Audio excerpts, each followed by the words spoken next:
Amin. Amin. Elhamdülillah. Salatu ve salatu ala Resulullah. Allah'ım özünge hem sana alamasın. Böyle biz dostlarda, cemlerimiz, Resul'un etrafıca yılıp koyun Allah'ım. Kuraldaş dostlarımızı. Uzağa yıllar birliği olup bir mal nasip et ki. Bu Allah'ın naziretlerinden ona bereket et.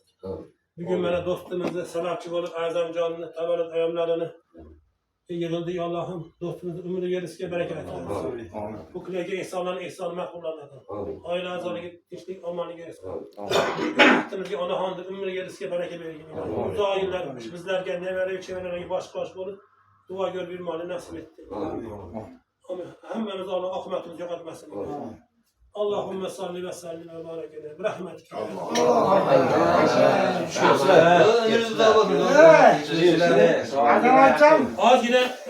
Az yine kısırıp geldi. Adamcan giden tükük koyuyor. Demek ki hazım ona orada oturup aşure edilse hani apanca aşure edilse kelip çönteyi sap geçeceğim bana. Hadi Dua etmek istiyorlardı. Ne yapsın?